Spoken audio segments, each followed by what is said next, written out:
शव यात्रा के आगे मटकी लेकर क्यों चलते हैं? एक रहस्यमयी परंपरा। नमस्कार मित्रों, आप सभी का स्वागत है हमारे आज के विशेष पॉडकास्ट में, जहां हम एक गूढ़ परंपरा पर चर्चा करेंगे। शव यात्रा के आगे मटकी लेकर क्यों चलते हैं?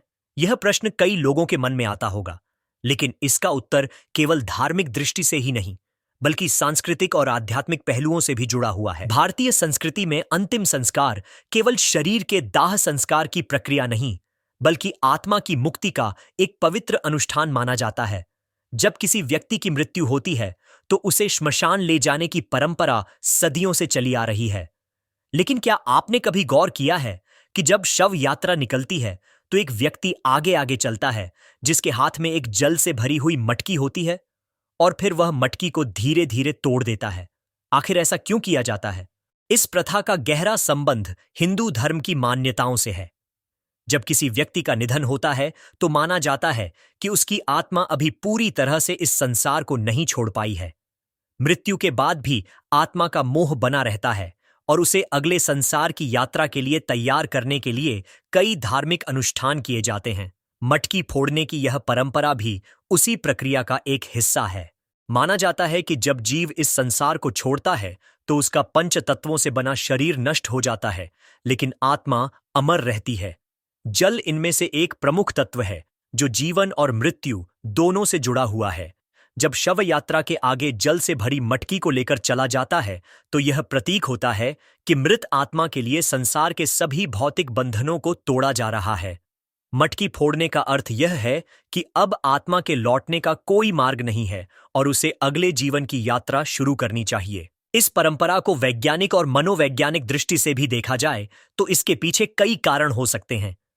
पुराने समय में जब किसी व्यक्ति की मृत्यु होती थी, तो उसके परिवार और समाज को यह मानसिक रूप से स्वीकार करने में समय लगता था कि वह व्यक्ति अब वापस नहीं आएगा। शवयात्रा में मटकी फोड़ने की यह रस्म एक तरह से परिवार के लोगों को यह स्वीकार करने में मदद करती थी कि अब उस व्यक्ति का जीवन समाप्त हो चुका है, और हमें उसे अंतिम विदाई देनी होगी। कई विद्वानों के अनुसार इस क्रिया का संबंध विवाह संस्कार से भी जोड़ा जाता है।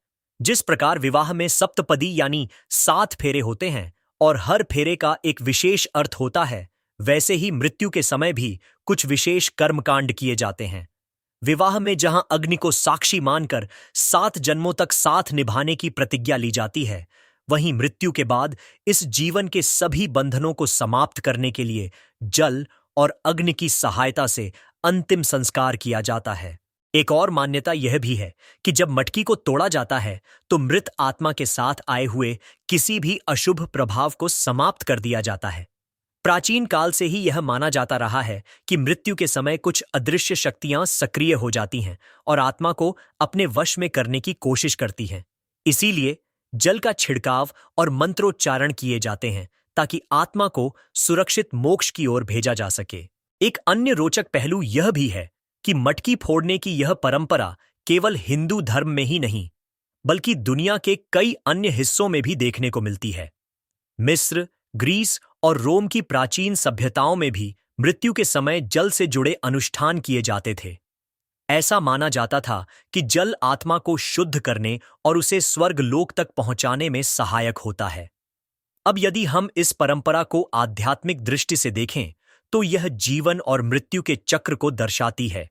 जिस प्रकार मटकी फूटने के बाद उसमें भरा जल धरती पर गिर जाता है और फिर वाष्प बनकर आकाश में विलीन हो जाता है, वैसे ही आत्मा भी इस शरीर को त्याग कर अनंत में विलीन हो जाती है।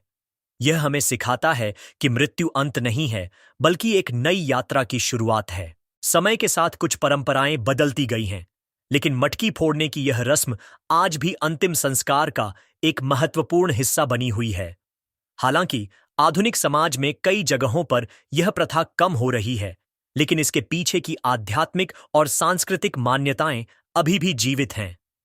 मृत्यु के बाद किए जाने वाले अन्य संस्कारों की तरह यह परंपरा भी हमें जीवन की अस्थायी प्रकृति की याद दिलाती है। यह हमें सिखाती है कि हम इस संसार में केवल कुछ समय के लिए आए हैं, और अंततः हमें इसे छोड़कर आगे बढ़ना ही होगा।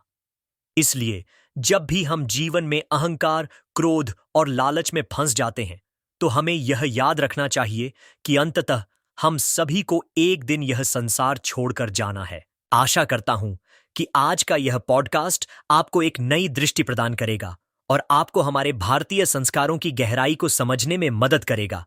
अगर आपको यह विषय रोचक लगा तो इसे अपने दोस्तों और परिवार के साथ जरूर साझा करें और हमें बताएं कि आप अगली बार किस विषय पर चर्चा सुनना चाहेंगे। अब मुझे दीजिए अनुमति, फिर मिलेंगे एक नए विषय के साथ। धन्यवाद, नमस्कार।